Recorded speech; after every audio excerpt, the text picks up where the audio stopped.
Jadi, macam mana pembersihan air ini dilakukan?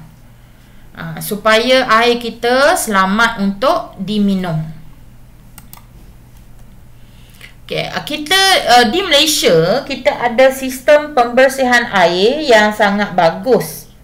Jadi, untuk seterusnya ni saya akan terangkan macam mana proses pembersihan air dilakukan di loji-loji pembersihan air dan dia salurkan air itu kepada semua penduduk.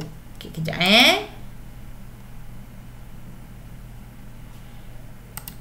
Okey.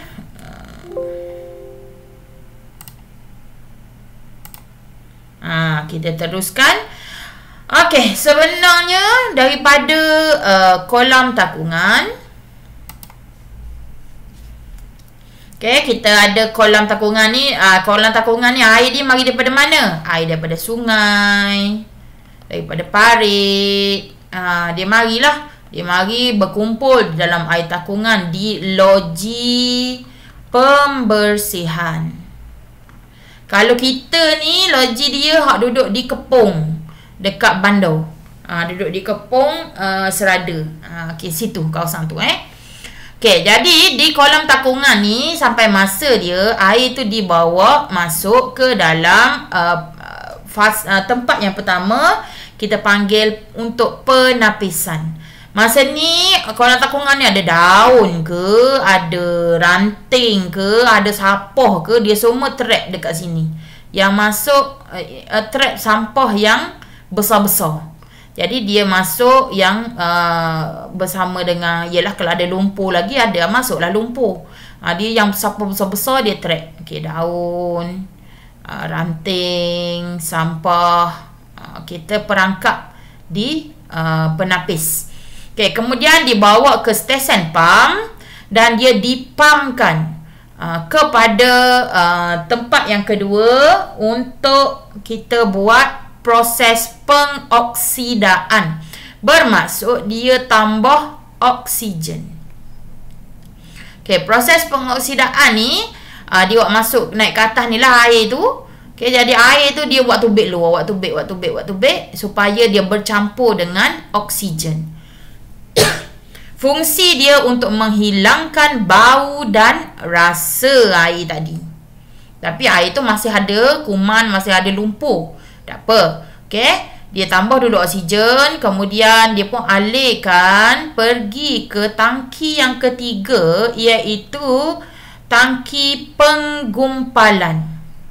Okey, penggumpalan ni dia memang ada kipas lah dalam tu. Dia tukang gaul. Ni tukang gaul. Okey, dia menggaulkan apa? Dia campur dengan alum dan dia campur dengan kapur mati air-air ni.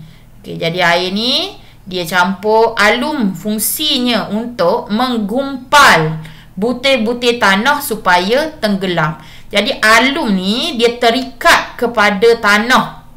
Jadi dia memberatkan tanah tu supaya tanah tu tenggelam. Itu lumpur-lumpur kan. Biasa memang ada lah tanah lumpur tu biasa. Okey, jadi dia akan memberatkan dia supaya tenggelam, dan kapur mati dia akan menaikkan pH air. Maksudnya air yang masuk daripada sungai parit ni dia berasid. Jadi dia bawa sampai ke tangki nombor 3, dia masukkan kapur mati untuk dia menjadi dia lebih neutral. Gitu. Okey, jadi lepas dia gaul-gaul, gumpal, dia bawa tolak air ni ke tangki keempat, iaitu tangki pengenapan. Jadi sinilah yang mana tanah-tanah terikat dengan alum tadi, semua dia turun dan duduk di bawah. Dia berat. Jadi duduk situ. Jadi air yang bersih yang tak ada tanah tadi akan pergi ke tangki seterusnya, dinamakan penurasan. Okey, dia guna penapis pasir.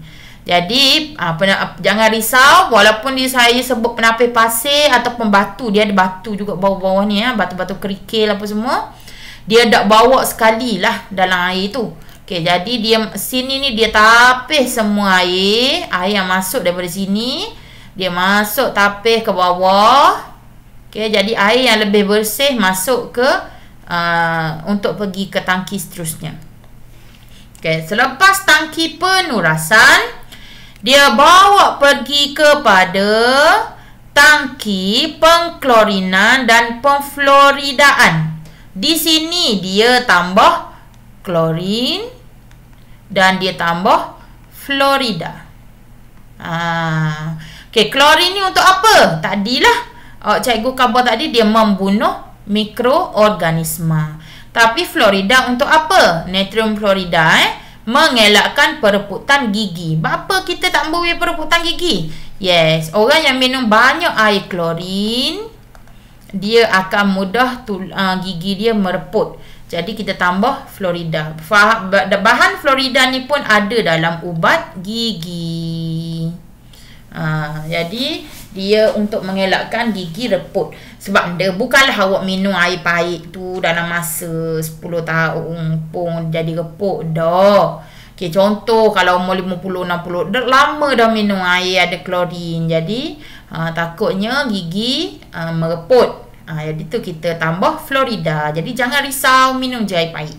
Okay, kemudian kiranya sini lepas dibunuh mikroorganisma, kira bersih lah air. Sudah bersih, kuman pun dah mati, sampah-sampah semua tak ada, bahan-bahan yang terampai pun tak ada, tanah-tanah pun tak ada, bersih lah ke dah. Jadi dia akan bawa ke tangki simpanan. Tangki ini sangat besar, dia bawa pergi macam kalau contoh kalau kat taman perumahan ada beberapa tangki yang besar. Okay, kalau tengok kat Taman Permin tu dia ada satu tangki tinggi besar tu untuk kegunaan penduduk. Jadi selepas dia masuk air sini, jadi daripada tangki inilah, tangki simpanan ini akan diedarkan ke tangki-tangki rumah pengguna yang lain. Jadi kita bolehlah guna air yang bersih. Cumanya kita kena ingatlah dalam salur dia ni, kadang-kadang ada karat, ada kotoran, kadang ada dan nak pula dalam tangki rumah kita tu kena molek ada cicak mapuh ke, ada lipah mapuh ke, tikus mapuh ke. Jadi itu sebabnya air-air yang daripada paip tidak digalakkan untuk minum direct. Dia kena didih dulu, masak dulu, ataupun guna penapis yang sekarang lah ramai orang beli kuku ke kowe ke ikut anda lah. Okay. Dan seterusnya kita ke bahan-bahan pencemar air. Benda yang boleh mencemarkan air, tumpahan minyak. Okay. Bahan radioaktif. Ni hok semua yang kita kata dia mencemarkan sungai, dia kita hok bahan radioaktif dalam sungai apa semua tu. Yang tercemar. Seterusnya bahan buangan industri daripada kilang-kilang. Okay, daripada kilang-kilang dia masuk ke dalam parit apa semua. Okay, jadi ini boleh mencemarkan air. Bahan buangan domestik, industri ni bermaksud kilang lah. Okay, kalau bahan buangan domestik daripada rumah, ni memang biasa sampah. Jadi tepi patah ke, tepi laut ke, tepi sungai ke, betul-betul sampah. Ni daripada rumah ni. Okay, dan last sekali bahan kimia dalam pertanian, termasuklah baja dan racun serangga. Okay, jadi semuanya bahan kimia ni dia boleh melarut dalam tanah dan masuk ke dalam air sungai. Itu bahaya. Okey, dan cara-cara mengatasi pencemaran air. Tumpahan minyak, awak boleh baca benda ni.